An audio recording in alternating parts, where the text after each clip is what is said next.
लिपि अध्ययन विषयक इस पाठ्यक्रम में, इस कार्यशाला में आप सभी का हम स्वागत करते हैं, अभिनंदन करते हैं।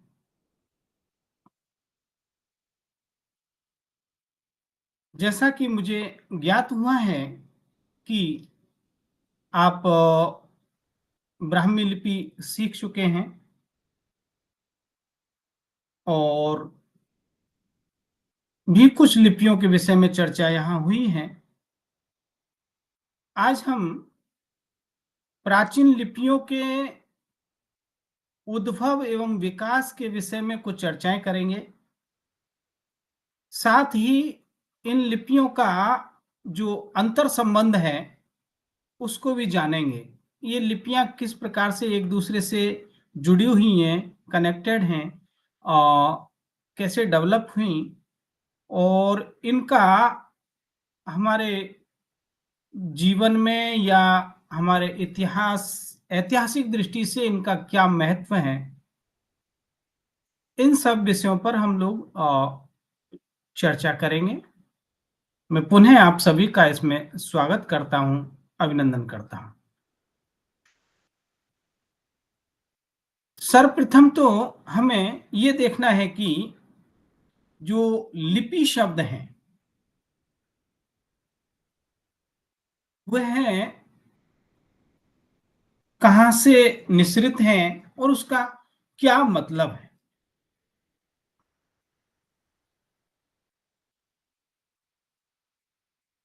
तो लिपि जो शब्द है उसमें लिप धातु है और लिप लेपने ऐसा कहा गया है, अर्थात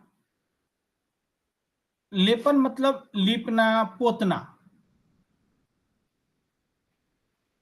से ये जो है लिपि का विकास हुआ है। ठीक है।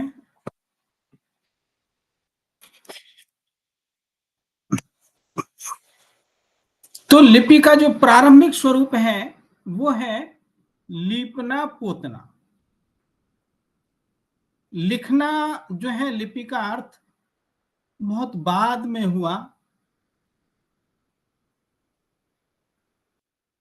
अमरकोश में लिप लेपने ऐसा जो है उल्लेख है, यानी कि लिप धातु से निष्पन्न हुआ है और लिप धातु का मतलब है कि लीपना। तो प्रारंभिक स्वरूप जो लिपियों का, इन अक्षरों का आया वो लेपन से कॉन्सेप्ट आया। जैसे कि प्राचीन काल में, प्राचीन काल बहुत ज्यादा पुराना नहीं, हम लोग भी जब बच्चे थे, छोटे थे, लगभग 7वीं 8वीं क्लास तक पढ़ते थे, तब भी हमने देखा कि गांव में जो है कच्चे घर हुआ करते थे। हमारे घर के सामने भी जो आंगन था वो जो है कच्चा था और उसमें जो है घर में जो है माताएं बहनें वो गाय का गोबर और पीली मिट्टी और पानी ये सब मिला करके एक घोल बना करके और उससे चौका लगाते थे, लीपते थे। तो वो लीपना ही जो है लिपि का प्रारंभिक स्वरूप है।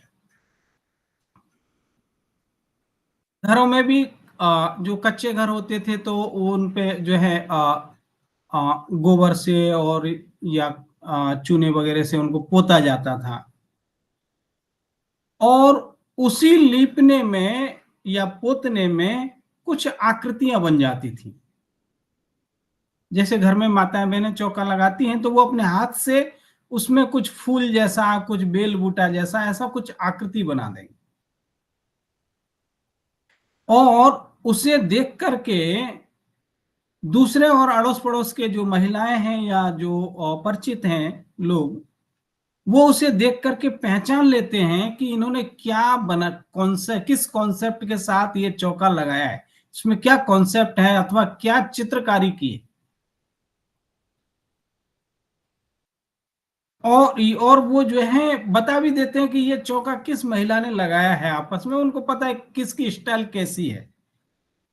उसमें कुछ चित्र जैसा, कुछ आकृति, कुछ बेल बूटा जैसा बना दिया। तो लिपि का काम तो यही है कि आपके मन की जो बात है उसको सामने वाले को जो है बता दे।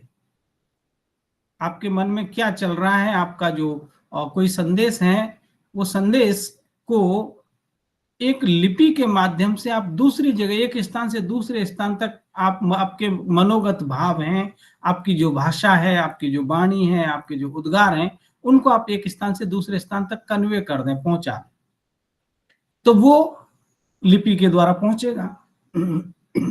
तो वहां उन चित्रों में भी, उन आकृतियों में भी आपके जो भाव हैं वो आप व्यक्त कर पा रहे हैं और सामने वाला दूसरा जो है उनको समझ पा रहा है।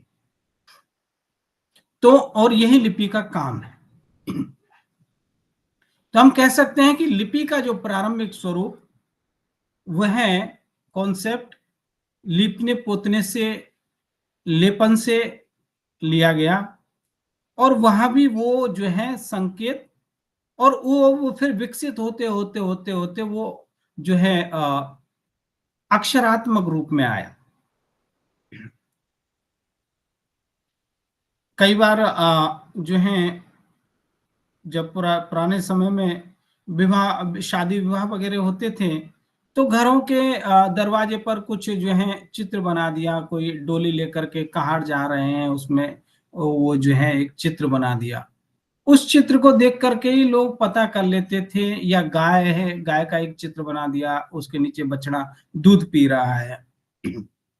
तो उनसे ही लोग पहचान जान लेते थे कि इस घर में कोई शुभ प्रसंग है, कोई विवाह है। यहां तक भी उन चित्रों से पता चल जाता था कि लड़की की शादी है अथवा लड़के की शादी।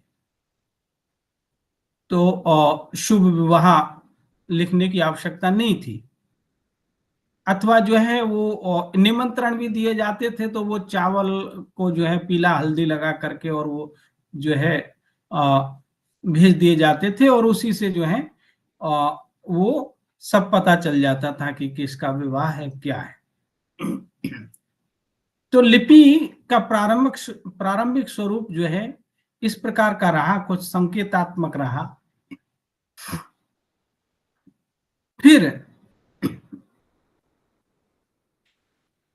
जैसे जैसे समय बदला और आवश्यकता आविष्कार की जननी होती है, आवश्यकताएं जिस प्रकार से बढ़ती गई, आविष्कार भी होते गए, और ये जो है लिपियां अक्षरात्मक रूप में आ गई, चित्रात्मक रूप में आई, और चित्रों से जो है कुछ ध्वनि भावात्मक रूप में आई, और भावों से फिर जो है ये ध्वन्यात्मक रूप, अक्षरात्मक रूप लिया। तो ये प्रक्रिया लगभग जो है चलती है वैदिक काल से, और या फिर कहें आपके इंडस वैली सिविलाइजेशन से,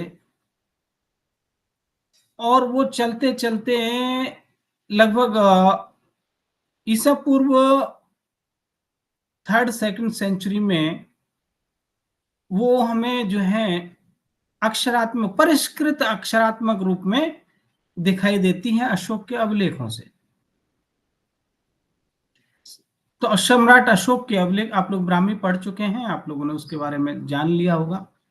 तो उनके जो अभिलेख हैं वो हमें भारत के विविध क्षेत्रों से पत्थरों पर, स्तंभों पर, चट्टानों पर लिखे हुए मिलते हैं, और उन पर जो है टाँकी हथौड़े से खोद करके वो ब्राह्मी लिपि लिखी हुई है, और वो बाएं से दाएं, लेफ्ट टू राइट लिखे हुए।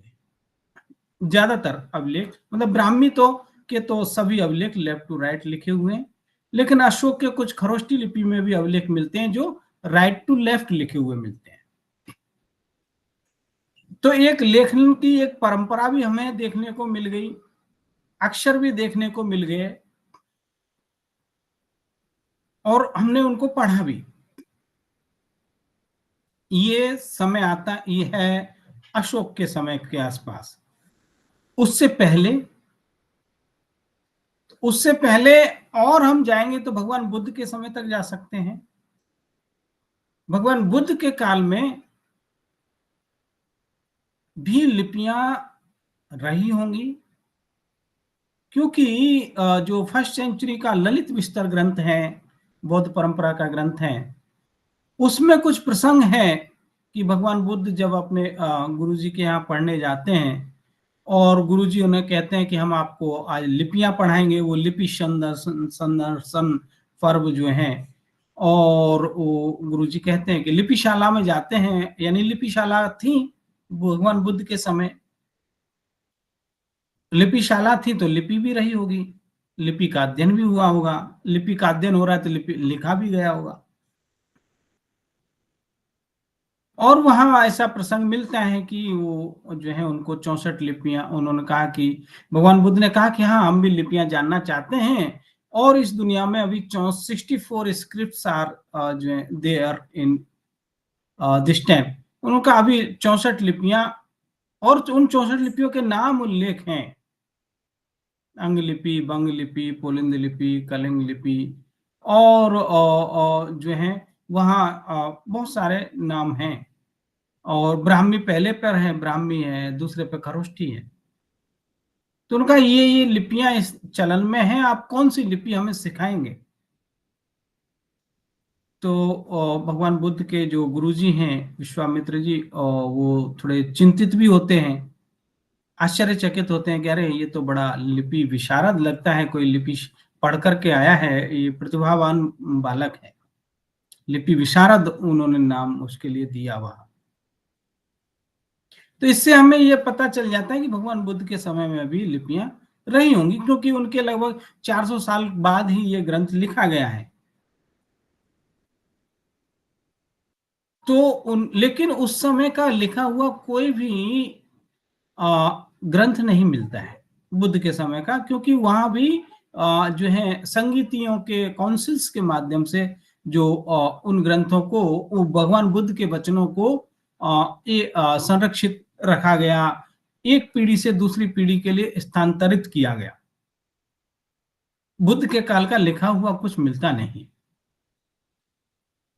तो वहां जो है श्रुत परंपरा से उन चीजों को, संगीतियों के माध्यम से, भगवान बुद्ध का जब परिनिर्वाण होता है तो कुछ दिन बाद ही प्रथम संगीति का आयोजन होता है, और वहां जो है उनके प्रथम जो उनके जो नजदीकी शिष्य हैं आनंद और ये, आ, वो भगवान बुद्ध ने किस प्रसंग में क्या कहा, उन प्रसंगों को वो सुनाते हैं वहां। तो उनके शिष्यों ने, भगवान बुद्ध ने जो उपदेश दिए, उनके शिष्यों ने जो उनके साथ में थे, उन्होंने याद करके रखा, और जब कहीं विभिन्न प्रसंगों पर उन चीजों को उन्होंने हूबहू वैसा ही सुनाया जैसा भगवान बुद्ध ने कहा। तो इसे हम एक प्रकार से श्रुत परंपरा कह सकते हैं। तो इस प्रकार से हम बुद्ध काल तक पहुंच जाते हैं। भगवान बुद्ध से पहले, क्योंकि हमारे यहाँ तो जो है और भी उनसे पहले के भी शास्त्रों की परंपरा है, जैसे वैदिक परंपरा में हमारे वेद हैं 4। तो वेदों का काल लगभग जो है भगवान बुद्ध से भी 1500 वर्ष पहले या 15,000 वर्ष पहले का माना जाता है। ऋग्वेद, यजुर्वेद, सामवेद, अथर्ववेद, उनको भी श्रुत परंपरा के श्रुति के माध्यम से ही संरक्षित रखा गया। उनकी भी जो है वो कोई पांडुलिपि उस समय की नहीं मिलती है, बुद्ध काल की भी नहीं मिलती है, भगवान बुद्ध से पहले के भी के जो है नहीं मिलती हैं, तो वो वैदिक काल उसको कहा गया। तो वहां भी गुरुकुलों में जो है बटुक को उन उन वेदों का पारायण करते थे, और उनको रट करके एक पीढ़ी से दूसरी पीढ़ी के लिए हस्तांतरित किया जाता था।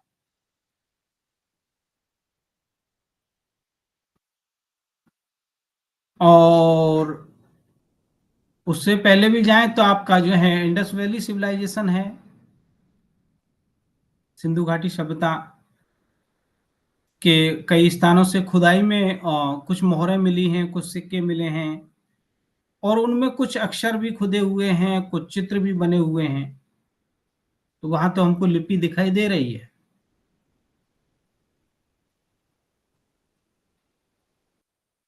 लेकिन उसको अभी ठीक से पढ़ा नहीं जा सका है।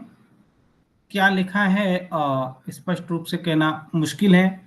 कुछ मृद पात्र जो हैं मिले हैं, कुछ सीलें हैं, मोहरें हैं, जिन पर दो चार अच्छे अक्षर लिखे हुए हैं और कुछ जो है चित्र बने हुए हैं। मैं दिखाऊंगा उनको भी, आप लोगों के लिए स्क्रीन शेयर करके दिखाऊंगा। तो इस प्रकार से हम एक प्रकार से जो है इंडस वैली सिविलाइजेशन तक पहुंच जाते हैं कि उस समय भी कुछ जो है लिखने पढ़ने की परंपरा थी। इससे पहले और पहले क्या था, और वो कहना थोड़ा सा मुश्किल है, क्योंकि उससे पहले के और कोई एविडेंस हमारे यहाँ है हमें मिलते नहीं। हम ज्यादा से ज्यादा जो है इंडस वैली सिविलाइजेशन और वैदिक पीरियड और फिर जो है भगवान बुद्ध भगवान महावीर का समय, और इस प्रकार से फिर लौटते हुए क्रम में आप जो है अशोक का समय, जहां से हमको अक्षर मिल रहे हैं और जो पढ़े जा चुके हैं। अशोकन ब्राह्मी को भी जो है बहुत साल बाद पढ़ा गया। उस समय पढ़ने की परंपरा रही होगी, बहुत कुछ लिखा गया है तो अवश्य ही लिखने पढ़ने की परंपरा थी। बीच में भारत पर जो है अलग अलग देशों के अलग अलग साम्राज्यों के भी आक्रमण हुए, राजाओं का समय था, मुगल शासकों का भी पीरियड वर्षों तक शासन रहा, और अंग्रेजों का भी शासन रहा। तो जो हमारी जो एक परंपरा थी, लिखने पढ़ने वाली परंपरा जो, या आप जो है विश्व गुरु वाली परंपरा, वो परंपराएं जो हैं उन पर इतने अ, आक्रमण हुए कि वो परंपराएं खत्म हो गई। यहां तक कि हमारे नालंदा, तक्षशिला, वल्लभी, कांची जैसे बड़े बड़े विश्वविद्यालय थे, और अनेक प्रकार के जो है विद्याओं का वहां अध्ययन होता था। शल्य चिकित्सा, वैमानिक शास्त्र भी हमारे यहाँ प्रमाण हैं।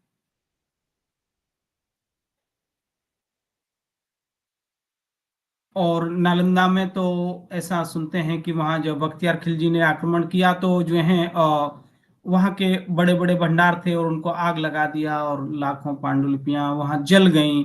कई महीनों तक धुआं उठता रहा। इस प्रकार से जो है चीजें नष्ट हुई। तो वो लिपियों के माध्यम से हमारे ऋषियों का जो ज्ञान है, ज्ञान विज्ञान है, उसको अ, संरक्षित रखा गया। आप कह सकते हैं लगभग ईसा पूर्व तीसरी दूसरी शताब्दी से लिपियों के रूप में वो हमें किसी ना किसी रूप में देखने को मिलता है। खैर ब्राह्मी में पांडुलिपियां तो नहीं मिलती, कुछ अभिलेख स्तंभ लेख मिलते हैं, लेकिन ब्राह्मी में भी ग्रंथ लिखे गए होंगे, पांडुलिपियां लिखी गई होंगी। ताड़पत्र भोजपत्र पर भी हो सकता है लिखा गया हो, लेकिन नष्ट हो गया। कभी मिल भी सकता है, क्योंकि फर्स्ट सेंचुरी के आसपास, यानी कि ईस्वी सन 29 में जो बुद्धिस्ट फोर्थ काउंसिल हुई, चौथी बौद्ध वाचना श्रीलंका में, और राजा थे वहां के बट्टगामनी। ऐसा उल्लेख मिलता है कि राजा बट्टगामनी के समय में जो चौथी जो बौद्ध संगीति हुई, उसमें बौद्ध ग्रंथों को पत्थरों की पट्टियों पर लिखवाया गया। यानी बौद्ध ग्रंथों मतलब त्रिपिटक को, भगवान बुद्ध के जो उपदेश हैं, सुत्त पिटक, विनय पिटक, सुत्त पिटक, अभिधम्म पिटक, जो पाली भाषा में हैं, उनको पट्टियों पर लिखवाया गया था और उन्हें स्तूपों में रखवाया गया। कभी वो पट्टियां मिलेंगी तो हमें थोड़ा और नई वो उस समय की जो परंपराएं हैं उसके बारे में और भी विस्तार से हमें पता चलेगा। ब्राह्मी लिपि के कुछ जो मिसिंग फॉन्ट हैं, हो सकता है वो फॉन्ट भी मिल जाए।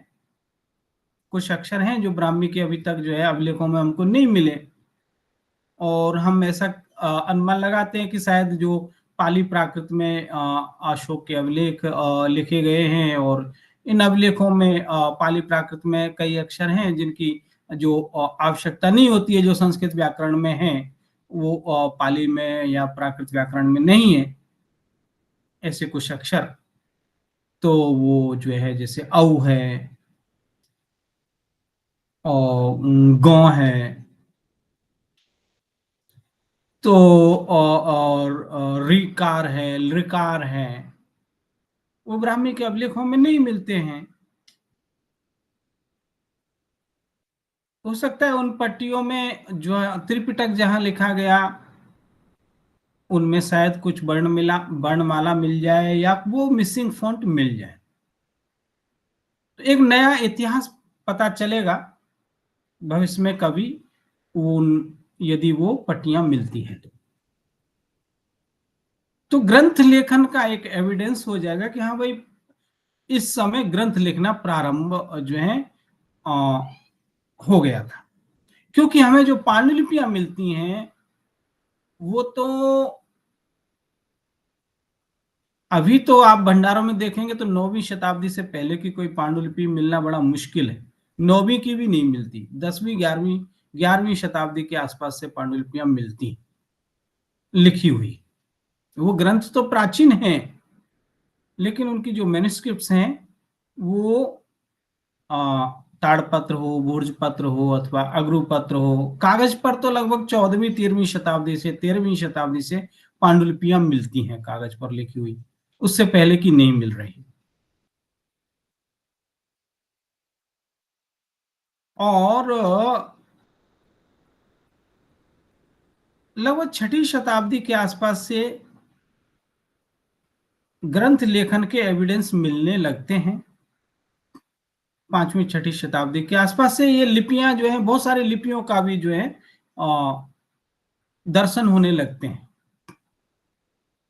जैसे अभी पहले हम लोग 9वीं शताब्दी के आसपास का मान करके चल रहे थे कि शारदा ग्रंथ और ये प्राचीन नागरी लगभग 9वीं 10वीं शताब्दी में 8वीं में उत्पन्न हुई होंगी।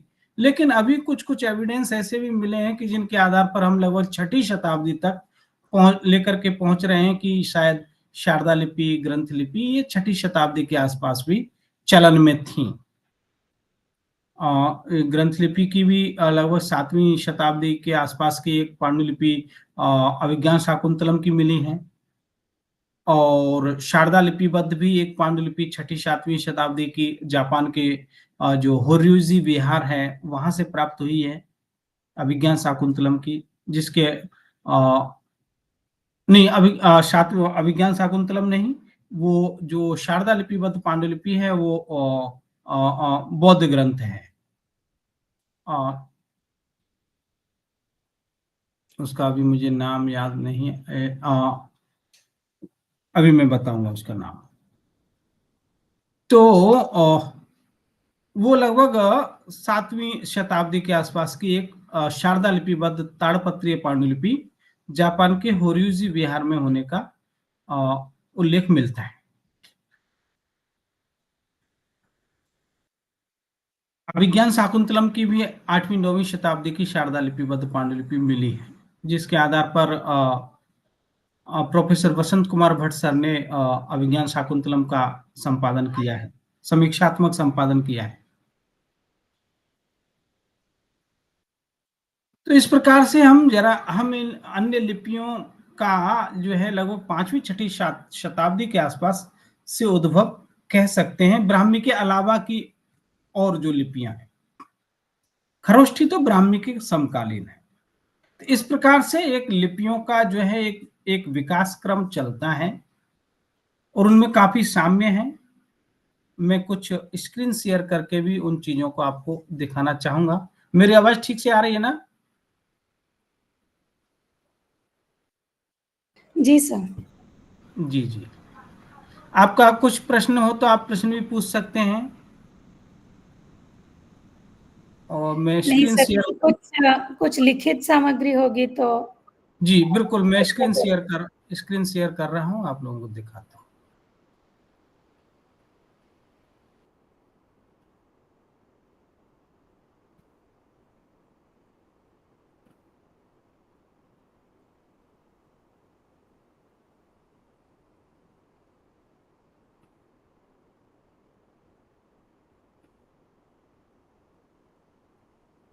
मेरी स्क्रीन दिखाई दे रही है आप लोगों को? जी सर। जी। तो हम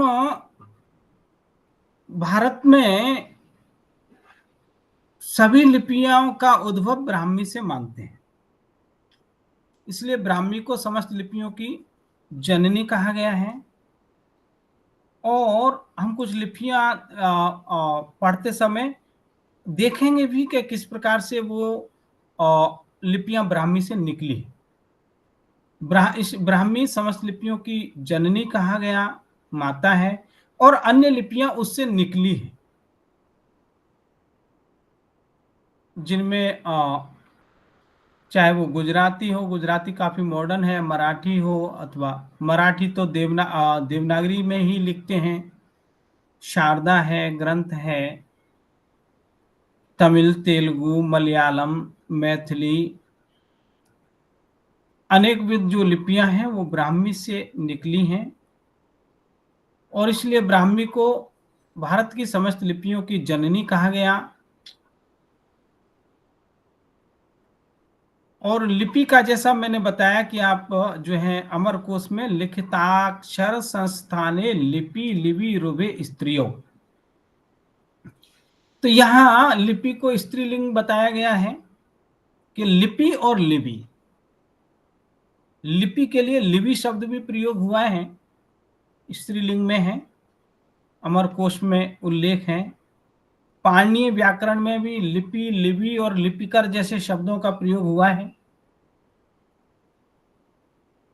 और जैन ग्रंथों में भी मंगलाचरण भगवती सूत्र में नमो बम्बिये लिपिये कह करके ब्राह्मी लिपि को नमस्कार किया गया है।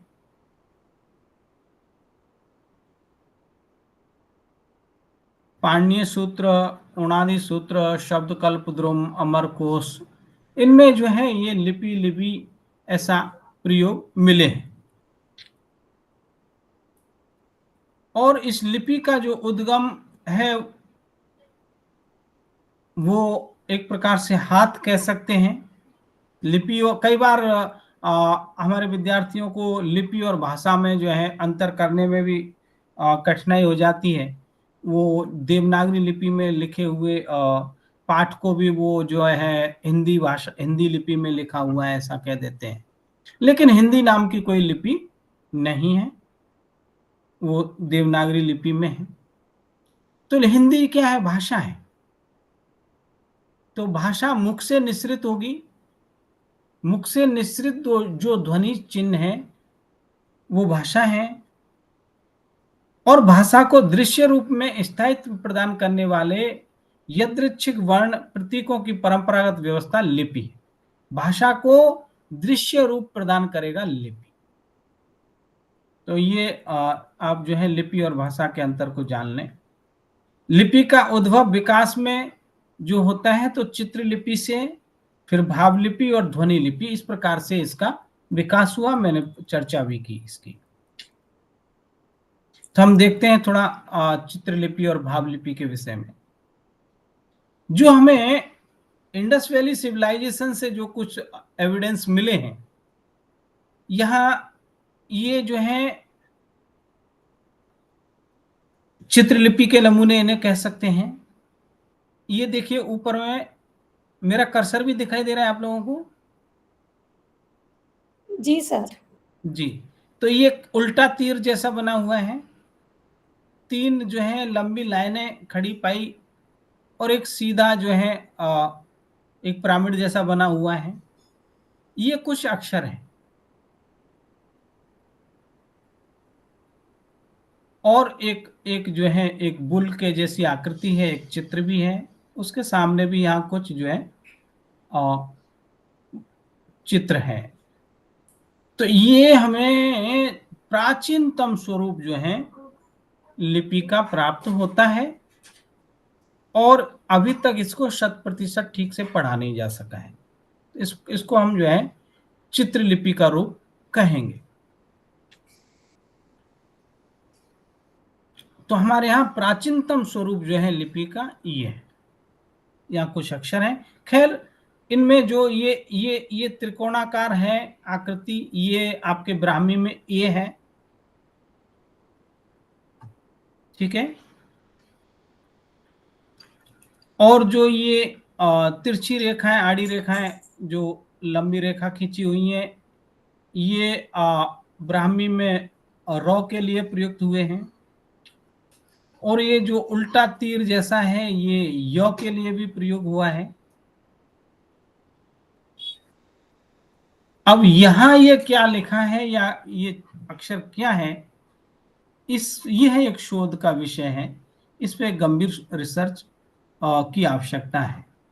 ये जब स्पष्ट होगा तो हमें कुछ नए ऐतिहासिक साक्ष्य निकल करके आएंगे। ये प्राचीनतम स्वरूप आप लिपि का कह सकते हैं।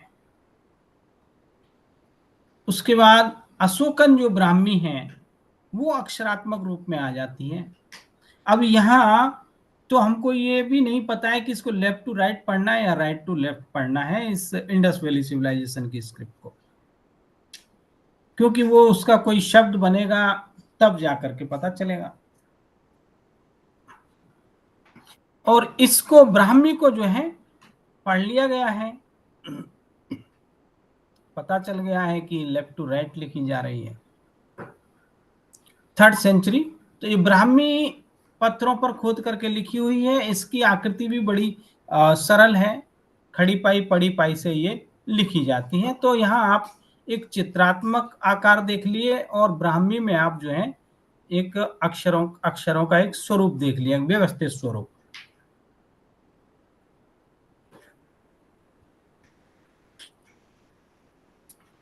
तो ये जो है नीचे ये चित्रलिपि के नमूने हैं जो हमें इंडस वैली सिविलाइजेशन से मिले हैं।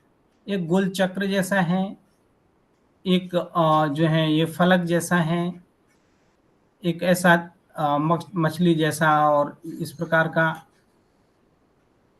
ऐसा एक क्रॉस जैसा, खड़ी पाई, और ये अक्षर, ये जो है ब्राह्मी लिपि में म हो जाता है।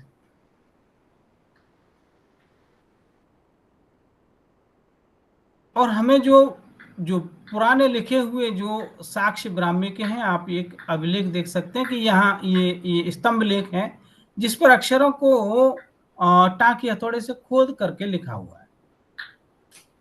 तो ब्राह्मी लिपि का जो लेखन का साधन है वो टाँकी और हथौड़ा है। तो ये डेवलपमेंट की हम लोग विकास की हम लोग चर्चा कर चुके हैं, जिसमें इंडस वैली सिविलाइजेशन, वैदिक पीरियड, भगवान बुद्ध महावीर का पीरियड, और अशोकन पीरियड, और 1st सेंचुरी।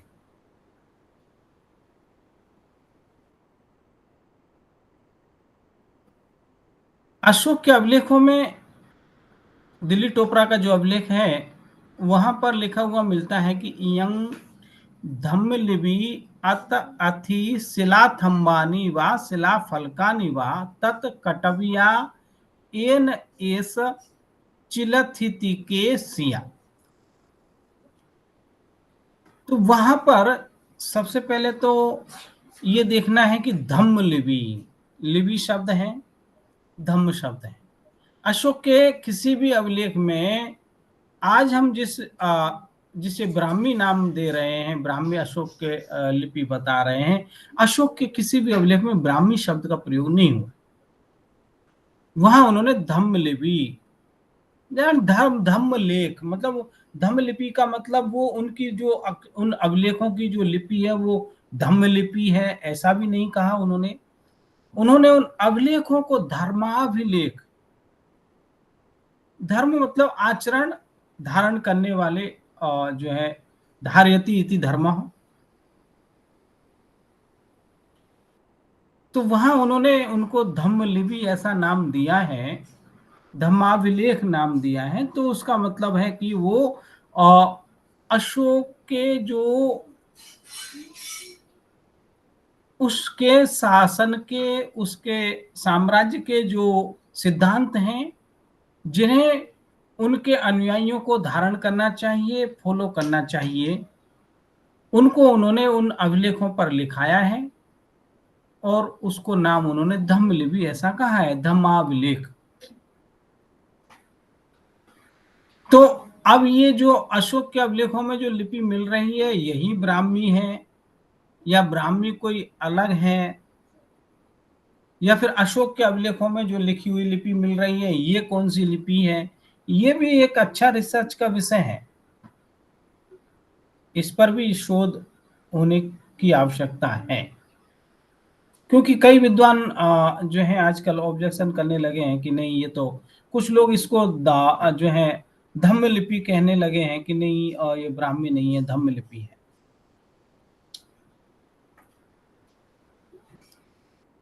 तो ये चीजें थोड़ा पुराने जो कुछ लेख लिखे हुए मिल जाए, यानी कि कोई ग्रंथ लिखा हुआ मिल जाए, तो शायद हो सकता है वहां से चीजें क्लियर हो जाए, या फिर त्रिपिटक जो बटगामनी ने लिखवाए हैं उनमें वो कुछ मिल जाए, तो अब वहां से क्लियर होगा कि यही ये जो लिपि है अशोक के अभिलेखों पर लिखी हुई, ये ब्राह्मी है या कोई और लिपि है। क्योंकि जो पुरातत्ववेत्ता हैं उन्होंने ये नामकरण इस आधार पर किया है कि भाई भगवान बुद्ध ने जो है 64 लिपियों का नाम उल्लेख किया है। जैन परंपरा के ग्रंथों में भी 18 लिपियों का नाम उल्लेख मिलता है, और सभी जगह ब्राह्मी पहले नंबर पे मिलती है, और अभिलेखों में सबसे ज्यादा जो ये लिपि लिखी हुई मिल रही है यही ब्राह्मी है। ऐसा तर्क दे करके इसको ब्राह्मी नाम दिया गया है। नामकरण की भी बहुत सारी अवधारणाएं विद्वानों ने अपने अपने हिसाब से दी हैं, शायद वो आप लोगों के बीच में चर्चा हो गई होगी ब्राह्मी लिपि पढ़ते समय। नामकरण ब्राह्मी का नाम ब्राह्मी कैसे पड़ा या क्या परंपरा है। तो यहाँ वो कह रहे हैं कि इयं धम्म लिपि अतति शिला थम्बानि वा शिला फलकानि वा, इस धम्म लिपि को उन्होंने शिला फलकों पर, शिला स्तंभों पर और कटविया, उसको जो है खुदवाया है, उन स्तंभों को तराश करके लिखवाया है।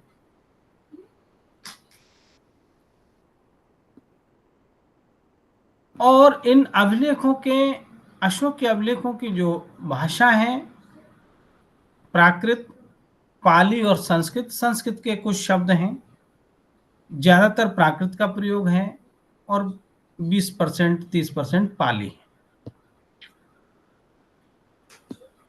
ओके, तो हमें ब्राह्मी से थोड़ा अलग अक्षरों की आकृति जो मिलती है चित्रलिपि में, वो ऐसे कुछ अक्षर चित्रलिपि के मिलते हैं। इसको किलाक्षर लिपि कहा गया। मेसोपोटामियन सिविलाइजेशन की लिपि है। इनकी अक्षरों की आकृति कीलाकार है। तो ये भी एक लिपि का प्रयोग मिलता है, कीलाक्षर लिपि ब्राह्मी से प्राचीन है। 2600 सेंचुरी बीसी के आसपास का लोगों ने माना है। अब खैर वो समय का तो इसमें वो रिसर्च, जितने रिसर्च होंगे उतना उसमें कुछ नया निकल करके आएगा। लेकिन एक लिपि, ये कीलाक्षर लिपि भी थी, चित्रात्मक रूप इसका था। चाइना की आप लिपि को देख सकते हैं, वो भी उसकी आकृति भी चित्रात्मक है। और ये चित्रलिपि प्राचीन मिस्र की हीरोग्राफिक लिपि के संकेत भी हैं। मिस्र से भी कुछ लिपि के संकेत मिले हैं चित्रलिपि के, जिसको हेरोग्राफिक्स कहा गया, और उसमें ऐसे कुछ आकार के अक्षर मिले हैं। सुमेर से भी चित्रलिपि के कुछ साक्ष्य प्राप्त हुए हैं।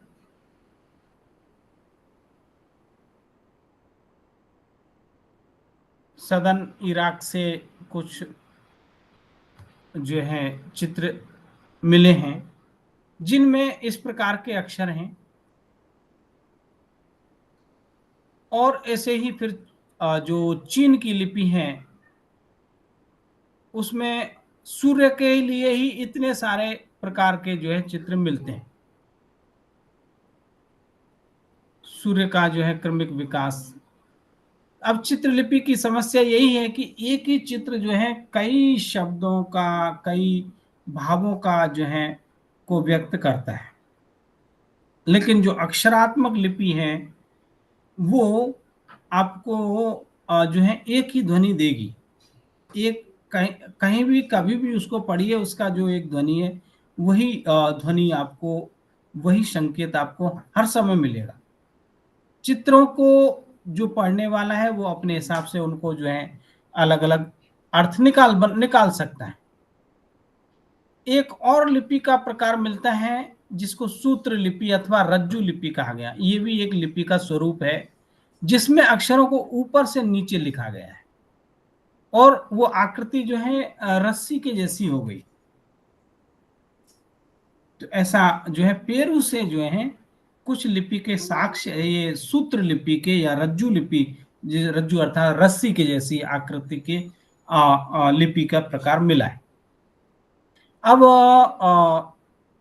जो संयुक्त अक्षरों को ऊपर से नीचे लिखने का जो कॉन्सेप्ट हमारी ब्राह्मी लिपि में है, अन्य प्राचीन लिपियों में भी है, वो शायद हो सकता है कि यहाँ से इन इन लिपियों से, इन संकेतों से लिया गया हो। कई जैसे ब्राह्मी में आपको जितने अक्षर संयुक्त लिखने हैं वो ऊपर से नीचे लिखते जाइए, वहां आधे अक्षर का कोई कॉन्सेप्ट नहीं है। तो इन लिपियों का आपस में जो है संबंध है। एक लिपि दूसरी लिपि से कभी आकार लेती है, कभी उसकी लिखने की शैली को अर्थात लेफ्ट टू राइट या राइट टू लेफ्ट लिखने की शैली को लेती है, या संयुक्त अक्षर लेखन की शैली को किसी लिपि से लिया जाता है, या कुछ संस्कृत के शब्दों से भी कुछ लिपियों के अक्षरों का कॉन्सेप्ट लिए जाते हैं। भाई सबसे पहले कोई भी एक अक्षर बना होगा, कोई लिपि बनी होगी, जैसे ब्राह्मी का अ ही देख लीजिए, तो वो अ की आकृति जो प्लस के चिन्ह के जैसी है, वो किस कॉन्सेप्ट के आधार पर वो ऐसा लिया गया? क्योंकि हमारे जो प्राचीन ऋषि महर्षि थे, बड़े वैज्ञानिक थे, जो है उनको ऋषयः मंत्र दृष्टारः न तो कर्तारः, वो जो है योगी थे, योग के बल पर सिद्धियां और जो है उनको साक्षात्कार करते थे। तो उन अक्षरों का निर्माण किया है तो उन्होंने बड़े वैज्ञानिक स्वरूप से, वैज्ञानिक विधि के अनुसार किया है। मैं बताऊंगा, अक्षर अ का शायद अक्षी से जो है कॉन्सेप्ट लेकर के, अक्षी माने आंख, और वहां से कॉन्सेप्ट लेकर के अ बनाया गया हो। ग गगन, गगन से शायद कॉन्सेप्ट लिया गया हो। अभी भी हम लोग पढ़ाते हैं, कई बार नागरी लिपि पढ़ाते तो न नल, का कलम, का कबूतर, इस प्रकार से जो है करके बच्चों को सिखाते हैं, यानी उनको किसी भाव के साथ उनको जोड़ा जाता है। ओके, तो हमें चित्रलिपि के कुछ और भी प्राचीन उदाहरण मिलते हैं इंडस वैली सिविलाइजेशन से ही। आप देख सकते हैं कि यहाँ एक चित्र बना है, कोई राजा है और उसके ऊपर में ये देखिए, ये ब्राह्मी का मौ जैसा, ये मछली जैसा चिन्ह, ये 5-6 अक्षर, ये जो है एक मनुष्य का ऐसा कोई चलने जैसा चिन्ह, ऊपर में कुछ अक्षर खुदे हुए। ठीक है, इंडस वैली सिविलाइजेशन की सील है। पशुपतिनाथ का सील इनको माना जा रहा है। तो this seal shows as a 3-headed deity. Many have identified it with भगवान शिवा also. कुछ लोग इनको भगवान शिवा के रूप में जो है आइडेंटिफाई करते हैं। Known as Pashupati, seated in an advanced yogic position of मूल बंधन आसन। तो मूल वो जो योगिक पद्धति है बैठने की आसन है, मूल बंधन आसन में ये बैठे हुई एक मुद्रा है। और 3-headed है, 3 हेड हैं उनके, 3 सर है।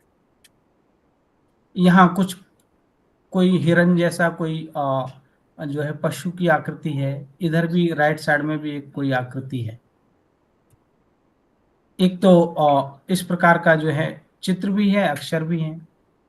उसी प्रकार से एक और जो है चित्रलिपि का उदाहरण हमें एक शील में देखने को मिलता है, जिसको गिलगमेहिश सील के नाम से जाना जाता है। This seal shows a man with 2 tiger. एक व्यक्ति है जिसके 2 शेर हैं उसके पास में, और दोनों को उन्होंने 2 हाथों से जो है गले से उनका शेर को पकड़ करके, जो उनको टाइगर्स को पकड़ के और उनको जो है चीता को पकड़ करके गले से पकड़ करके उठाया हुआ है। तो एक चित्र बनाया और वो जो है ऊपर में कुछ अक्षर हैं, यहाँ सीढ़ी नुमा जैसा है और ये मछली जैसा, ये सीधा तीर जैसा। और many scholars say that this is the Mesopotamian Christ king। Mesopotamia के किंग हैं गिलगमेहिश। तो ये गिलगमेहिश सील इसको विद्वानों ने नाम दिया है। Who was 16 feet tall, 16 feet लंबे स्वयं थे। Could fight 2 tiger all alone। विद्वानों का मानना है कि शायद ये उस गिलगमेहिश के शौर्य का प्रतीक के रूप में ये शील बना है। और वो 16 फीट लंबे थे और एक साथ 2 जो है चीताओं से, 2 लायंस इससे टाइगर से लड़ सकते थे। तो यहाँ कुछ चित्र हैं और कुछ अक्षर हैं, लेकिन इसके कुछ जो है इन अक्षरों को शायद पढ़ा जा सके तो इन चित्रों का क्या भाव था, यानी ओरिजिनलिटी उसकी क्या है, वो पता चलेगा। ओके, फिर भावलिपि आती है। अब भावलिपि में क्या है कि वो एक कोई चित्र बनाया और वहां से जो है उससे भाव प्रकट होता है। जैसे कि आंख का चित्र बना दिया और उससे आंसू टपकते हुए दिखा दिया और जो है दुख का बोधक हो गया। अभी भी आजकल आप जो है व्हाट्सएप में अभी तो इमोजी आ गया है, आप लोग देखते होंगे कि वो पूछते हैं हाउ आर यू, कैसे हैं, तो उसने कोई चित्र आंख से आंसू टपकते हुए भेज दिया इमोजी, तो आप समझ जाएंगे अरे दुखी है। तो तुरंत पूछेंगे अरे क्या हुआ, क्यों रो रहे हैं, क्यों दुख, क्या दुख है। तो प्रारंभ में भी ये भावलिपि आइडियोग्राफी रही, फिर जाकर के चित्रात्मक लिपि आती है। सूर्य के लिए एक गोलाकार जो है आकृति बना दिया, उससे ताप का, प्रकाश का, तारे का बहुत सारे बोध होंगे। तो शायद इसीलिए चित्रलिपि से जो है फिर ध्वन्यात्मक लिपियां आई, भावलिपि और फिर ध्वनि लिपि, कि भाई वो एक अक्षर से एक ही ध्वनि का बोध हो, जिससे कि वो किसी भी समय में एक ही समान रहे, उसमें परिवर्तन ना हो। और भी जैसे सूर्य के लिए इस प्रकार का चिन्ह, हृदय के लिए ऐसा चित्र, और मछली, ये मछली जैसा आकार आपने उस सील में देखा होगा, चलने के लिए इस प्रकार का चित्र, ऐसे कुछ चित्र जो हैं मिलते हैं। तो ये जो है प्राचीन तम स्वरूप चित्रलिपि से, भावलिपि से होते हुए हम ब्राह्मी लिपि पर आते हैं, अक्षरात्मक रूप में आते हैं, और फिर आपके पास ये ब्राह्मी के आपको अ आ इ उ ए ओ अंग ई अक्षर मिल जाते हैं। ध्वनि लिपि आ गई आपकी, मतलब हर एक अक्षर की अपनी ध्वनि है, लेफ्ट टू राइट लिखी जा रही है। उसी समय खरोष्टी लिपि भी, क्योंकि अशो वो ब्राह्मी और खरोष्टी, ये पहले नाम पे ब्राह्मी मिलता है, दूसरे पे खरोष्टी, जो 64 लिपियों का नाम उल्लेख हुआ है ललित विस्तर में वहां। तो ब्राह्मी खरोष्टी को हम दोनों को सगी बहनें कह सकते हैं, दो बहन।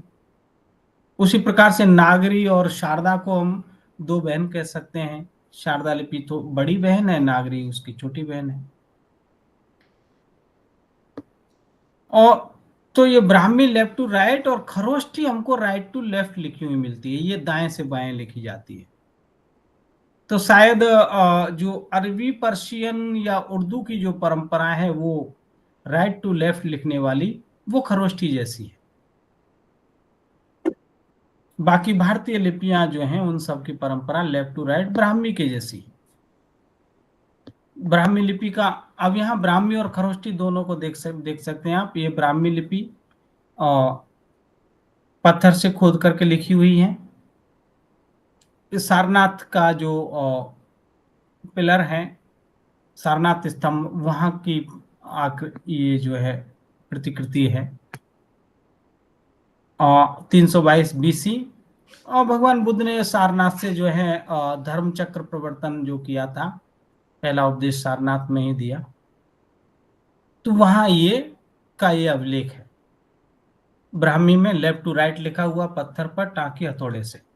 और धम्मपद इन खरोष्टी स्क्रिप्ट, यहाँ आप धम्मपद बुद्धिस्ट ग्रंथ है जो खरोष्टी, जिसके कुछ पन्ने जो है खरोष्टी लिपि में लिखे हुए मिले हैं, और ये राइट टू लेफ्ट लिखा हुआ है, राइट टू लेफ्ट। वैसे अभी तक भी खरोष्टी को 100% तो नहीं पढ़ा गया है, कई विद्वान अभी भी उसमें संदेह करते हैं। एक खरोष्टी स्क्रिप्ट का एक इस प्रकार का भी लिखा हुआ जो है प्राचीन एक ये पट्टी मिली है लकड़ी। इस एक और देख सकते हैं आप, यहां भी खरोष्टी लिपि लिखी हुई है। तो इस प्रकार से आप देख सकते हैं लेखन की परंपरा। अशोक के अभिलेखों में भी जो है कुछ खरोष्टी के अभिलेख हैं, पाकिस्तान का जैसे ये अभिलेख है, ये खरोष्टी में लिखा हुआ है। तो इसको यहां से राइट टू लेफ्ट पढ़ेंगे, ऐसे पढ़ेंगे। शहबाजगढ़ी का अभिलेख खरोष्टी में है, सी गौरा का अभिलेख खरोष्टी में है। तो इन ब्राह्मी और खरोष्टी का आप जियोग्राफिकल जो है डेवलपमेंट देख सकते हैं। आप यहां देखिए, तो खरोष्टी विशेष रूप से जो है चलन था इसका अफगानिस्तान और ये पाकिस्तान का एरिया, पाकिस्तान और अफगानिस्तान से ही जो है कुछ इसका जो ब्राह्मी ये जो धम्मपद है इसका अफगानिस्तान से ही ये मिला है। और ईरान, तजाकिस्तान, उज्बेकिस्तान, ये इधर जो है खरोष्टी लिपि का चलन था पाकिस्तान तक। तो यहां आप खरोष्टी और ब्राह्मी दोनों को एक साथ देख सकते हैं। ये खरोष्टी लिपि के अक्षर हैं और इधर ब्राह्मी लिपि के हैं। जो तो ब्राह्मी यहाँ आ आ ई उ इस प्रकार से पढ़ी जाएगी, और खरोष्टी जो है ये इधर से पढ़ेंगे, लेकिन अ यहाँ ऐसा है, ई है, उ है, ए ओ। तो आकृति जो है खरोष्टी के अक्षरों की ऐसी है।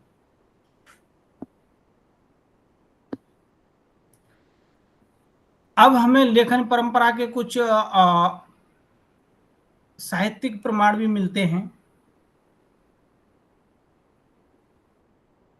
संहिताओं में, क्योंकि जो लिपि मिल रही है वो अशोक के समय से या इंडस वैली सिविलाइजेशन से मिल रही है, लेकिन बहुत सारे ग्रंथों में जो है कुछ ऐसे शब्द प्रयुक्त हुए हैं जिनके आधार पर हम कह सकते हैं कि उस समय लिपि थी और लिखा भी गया होगा। संहिता, ब्राह्मण, अरण्यक, उपनिषद, वैदिक काल के आप ग्रंथों में देख सकते हैं।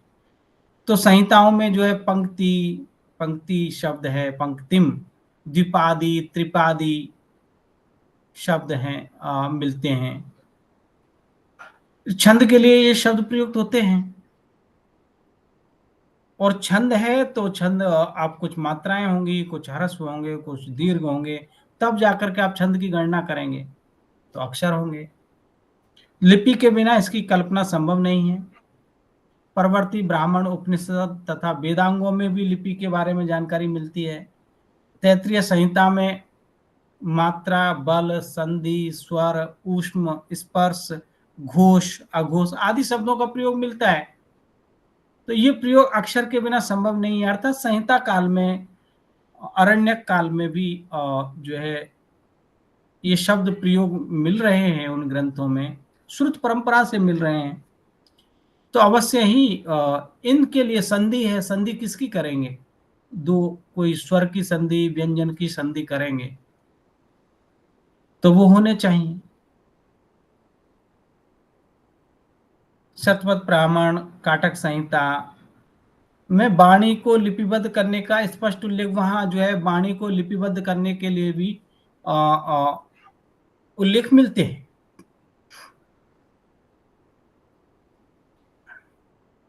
उसी प्रकार से वाल्मीकि रामायण सुंदरकांड में राम नामांकित चेदम पश्य दिव्यंगुलीयकम ऐसा मिलता है। भगवान हनुमान जी जब सीता जी के पास उनकी खोज करने के लिए जाते हैं तो वो उनको जो है अंगूठी देते हैं और उस पर राम नाम लिखा हुआ है। तो आप जो है रामायण काल तक जा सकते हैं। तो ये सभी चीजें जो हैं, कुछ एविडेंस खोजने की आवश्यकता है, कुछ उच्च श्रेणी की रिसर्च की आवश्यकता है, और इनको जो है स्थापित किया जा सकता है। व्याकरणाचार्य पाणिनि के का जो सूत्र है अदर्शनम लोपः, तो वो जो लोप है वो जो है कब होगा? जब अदर्शन होगा। अदर्शन किसका मतलब? जो अक्षर नहीं दिखाई देगा वो उसका अदर्शन होगा, वो लोप होगा। अर्थात कोई अक्षर है, तो पाणिनि के समय में जो है अक्षरों की आकृति थी। कौटिल्य अर्थशास्त्र में जो है लिखा है कि पंचमे मंत्री परिषदा पत्र संप्रेषणेन मंत्रयेत, अर्थशास्त्र में। और फिर है कि संज्ञा लिपि विचार संचारम कुर्यु, संज्ञा और लिपि के साथ गुप्तचरों को भेजना चाहिए। तो संज्ञा मतलब कुछ गुप्त लिपियां, गुप्त संकेत, चित्र लिपि।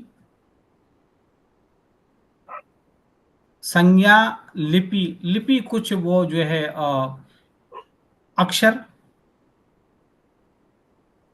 तो पांचवें मंत्री परिषदा पत्र संप्रेषण द्वारा मंत्री परिषद से मंत्रणा करनी चाहिए, संज्ञा और लिपि के साथ गुप्तचरों को भेजना चाहिए। तो गुप्तचर ऐसे हों जो है चित्रलिपि के जानकार हों, कुछ संकेतों के जानकार हों, कुछ लिपियों के जानकार।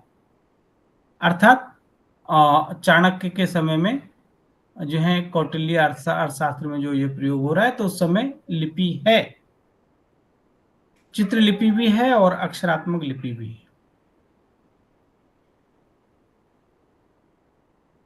वैदिक संहिताओं में भी जो है लिपि मिलते हैं, और हमने देखा कि ट्रेडिशन जो है वो श्रुति और वैदिक लिटरेचर आप देख सकते हैं। श्रुत परंपरा में सब वैदिक लिटरेचर है। बुद्ध और जैन परंपरा के जो आगम है वो भी जो है संगीतियों के माध्यम से ही, वाचनाओं के माध्यम से जो है वर्षों तक सुरक्षित रहे। बल्लभी वाचना का उल्लेख मिलता है, जहाँ पे जैन नागरी लिपि का निर्माण हुआ लगभग 8वीं-7वीं शताब्दी के आसपास।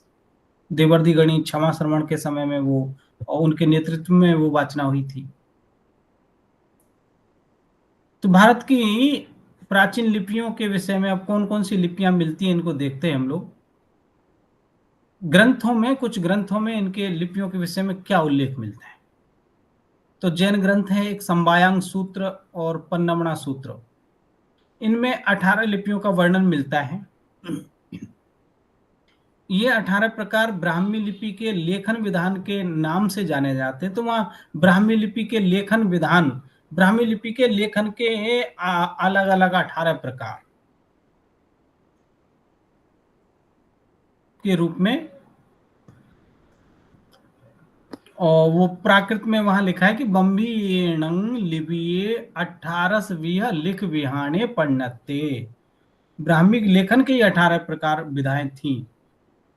अर्थात इससे पता चलता है कि ब्राह्मी से लिपियां, विभिन्न प्रकार की लिपियां निष्पन्न हुई, निकली हैं। ब्राह्मी के विविध रूप हैं।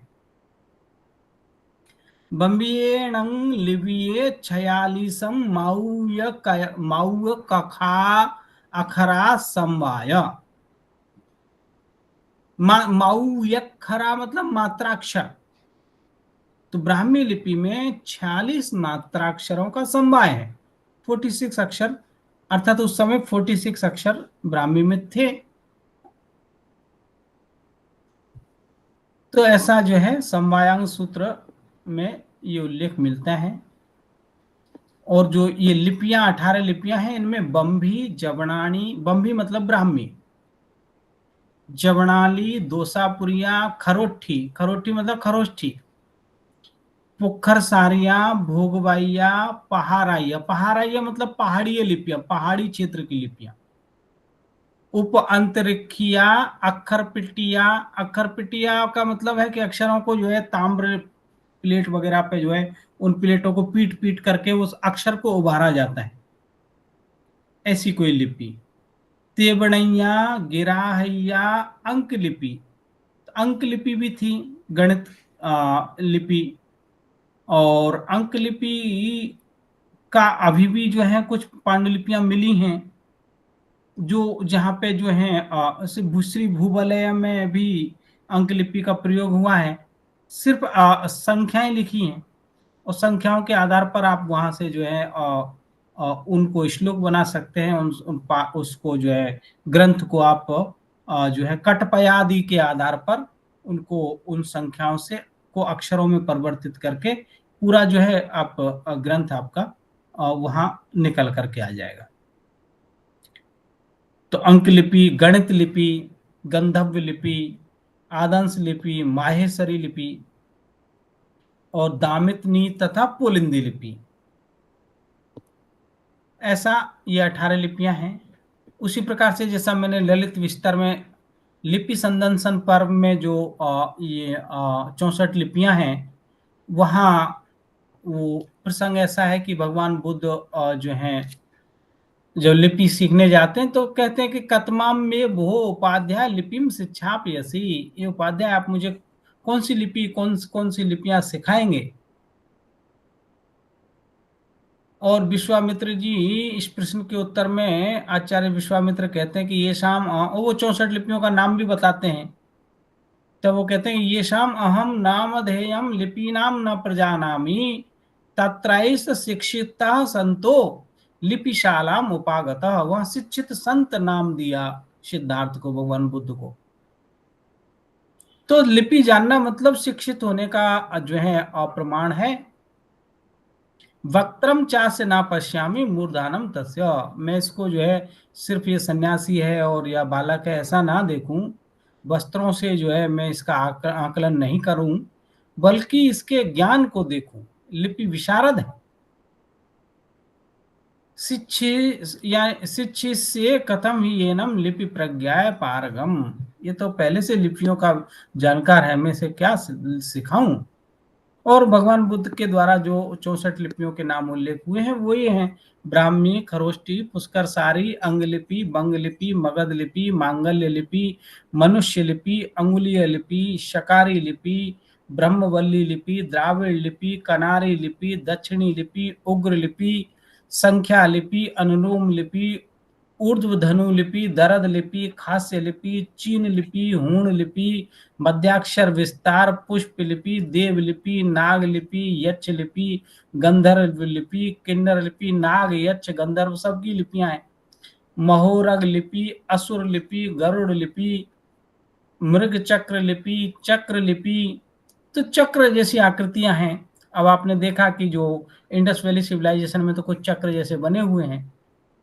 वायु मरु लिपि, भौमदेव लिपि, अंतरिक्ष देव लिपि, उत्तर कुरुद्वीप लिपि, उत्तर कुरुद्वीप की भी कोई लिपि थी, और अपर गौड़ादि लिपि, पूर्व विदेह लिपि,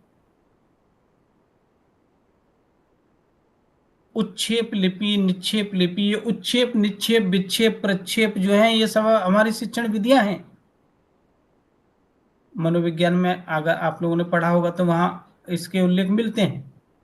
सागर लिपि, वज्र लिपि, लेख प्रतिलेख लिपि। लेख प्रतिलेख लिपि मतलब है एक बार लिखा उसके ऊपर दोबारा लिखना।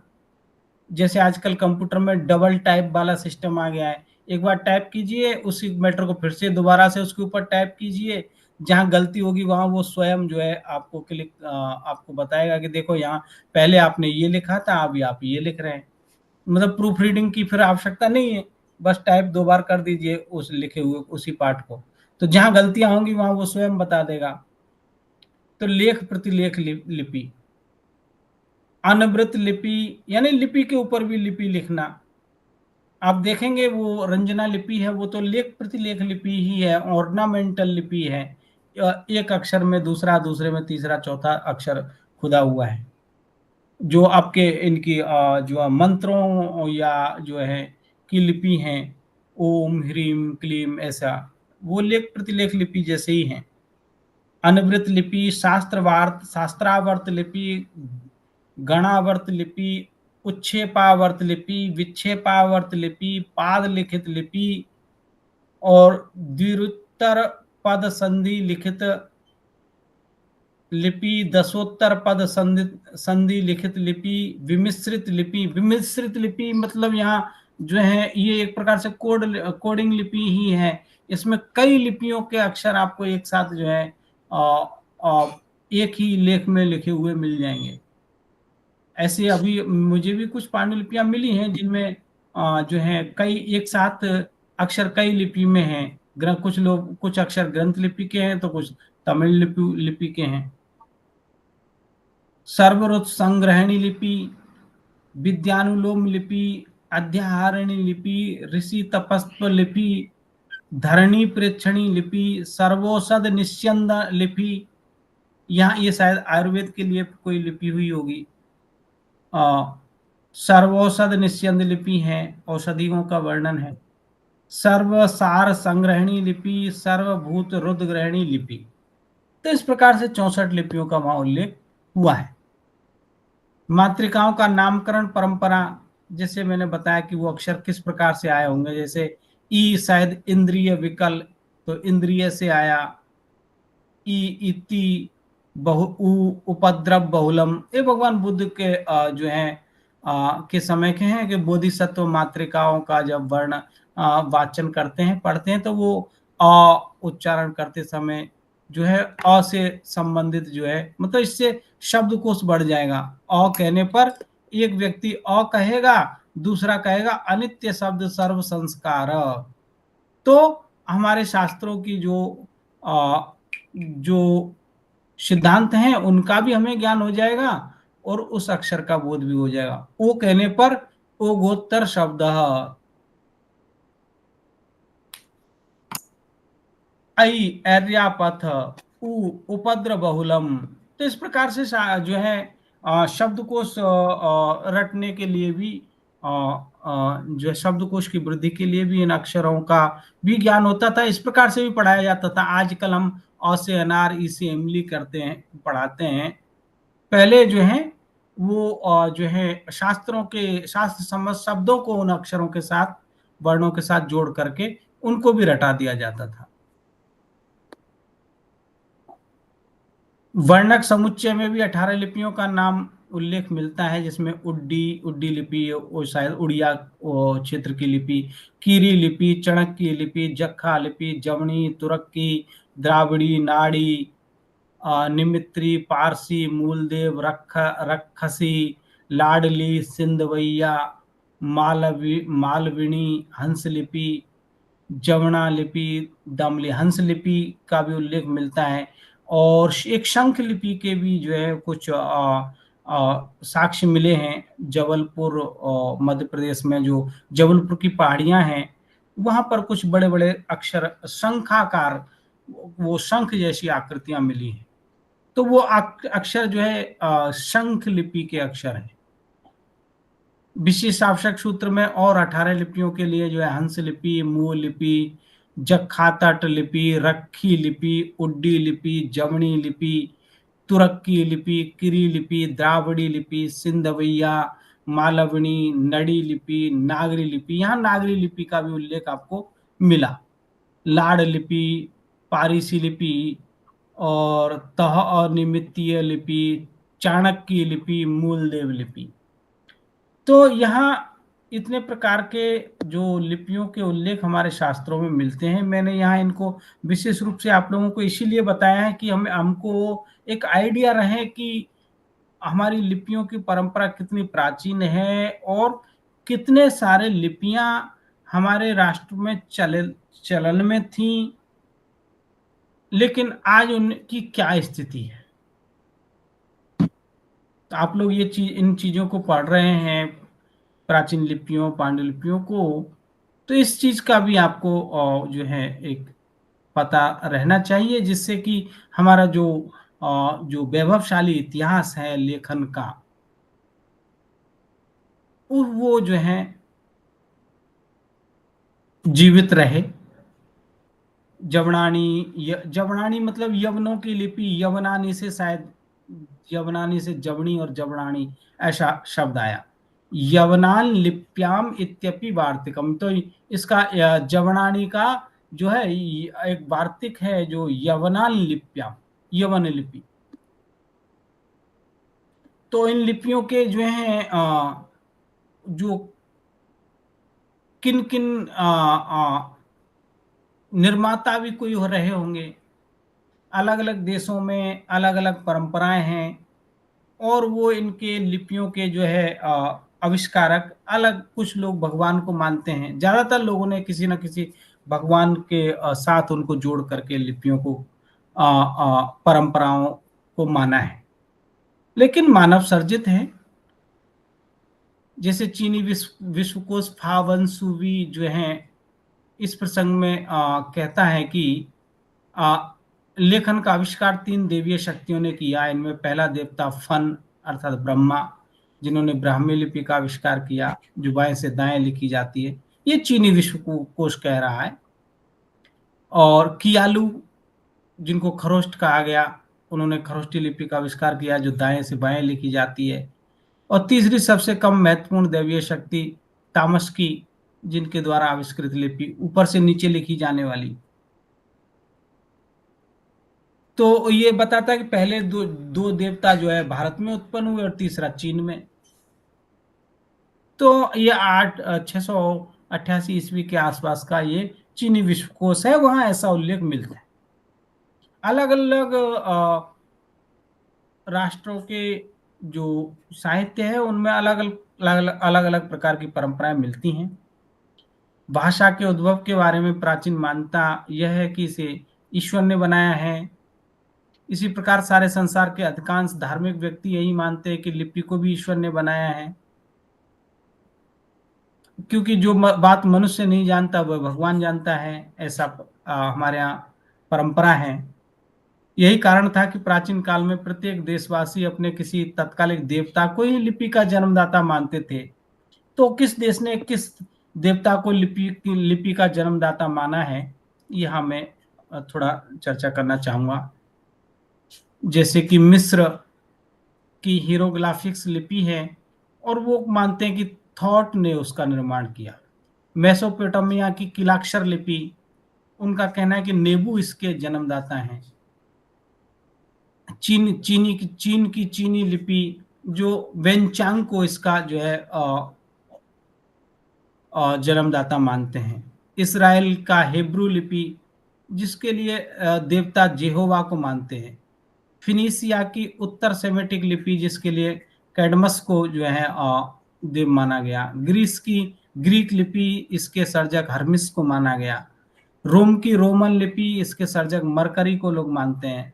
भारत की जैसे ब्राह्मी लिपि लोग कहते हैं कि ब्रह्मा जी ने सृष्टि की का निर्माण किया, तो इस लिपि का निर्माण भी किया।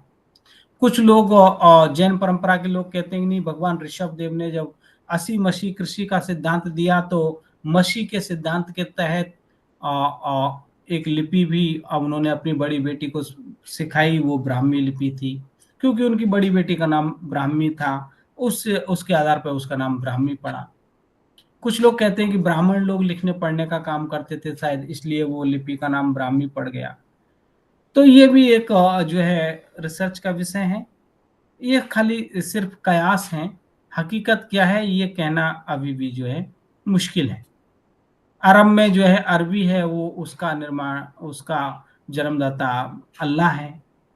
आयरलैंड का केल्टिक ओगम जिसके ओगमा को माना गया। तो इन देवीय आख्यानों में लिपि को जन्म देने का श्रेय किसी देवता को दिया गया, लेकिन मुझे लगता है कि स्वयं मनुष्य ही लिपियों का जन्मदाता है। मनुष्यों ने ही भौतिक एवं बौद्धिक परिस्थितियों में के अनुसार लिपियों का विकास किया और उनको आगे बढ़ाया। लिपि के और भी बहुत सारे जो है प्रमाण हैं, इतिहास हैं, मैं इसको स्किप करूंगा। ब्राह्मी लिपि की वर्णमाला आप लोग देख चुके हैं। तो ये ब्राह्मी से जो है नागरी तक हम इस प्रकार से पहुंचते हैं। ये ब्राह्मी का जैसे क हुआ और ये नागरी का क, तो इनमें साम्य बहुत कुछ है, क्योंकि ब्राह्मी में जो ये प्लस जैसा आकार है, एक खड़ी पाई एक पड़ी पाई, तो यहाँ ये नागरी की लिपि में भी एक खड़ी पाई है, ऊपर शिरोरेखा है, पड़ी पाई है, बीच में ये जो एक पड़ी पाई है ये है, इसको गोलाकार दे दिया, लेफ्ट से राइट से थोड़ा ऐसे घुमा दिया। तो एक प्रकार से ब्राह्मी के ही क को कन्वर्ट करके थोड़ा, क्योंकि ब्राह्मी में की विशेषता है कि उसमें शिरोरेखा नहीं होती, लेकिन देवनागरी में शिरोरेखा आ गई, तो अन्य लिपियों की कुछ विशेषताओं को लगा करके और जो है ये लिपियां ब्राह्मी से डेवलप हुई। आप देख सकते हैं ब्राह्मी के क का डेवलपमेंट। तो ये प्रथम स्वरूप, दूसरा स्वरूप सेकंड सेंचुरी में, 5th सेंचुरी गुप्त काल में ये क ऐसा हुआ, पल्लव काल 6th-7th सेंचुरी में ऐसा इस प्रकार से हुआ, 7th सेंचुरी में इसमें शिरोरेखा आती है, ये आकार ये ले लेता है, 10th सेंचुरी में ये थोड़ा और बड़ा, थोड़ा जो है गोलाकार होता है। 11th सेंचुरी में पाल राजाओं के समय में ये स्वरूप लेता है, और 11th सेंचुरी में ये जो है प्राचीन नागरी का स्वरूप ले लेता है। 12th सेंचुरी में ऐसा भी क मिला, और 12th सेंचुरी के आसपास थोड़ा और ये देवनागरी जैसा का हो जाता है। तो इन ब्राह्मी को सर जॉन प्रिंसेप ने फिर जो है 13वीं शताब्दी में सर सॉरी टू 9:30 तक की क्लास है सर, उनको दूसरी क्लास। ठीक है, फिर आगे क्या हम का नेक्स्ट क्लास में चर्चा करेंगे। हाँ, यदि आपका कोई प्रश्न है तो 1-2 प्रश्न ले सकते हैं।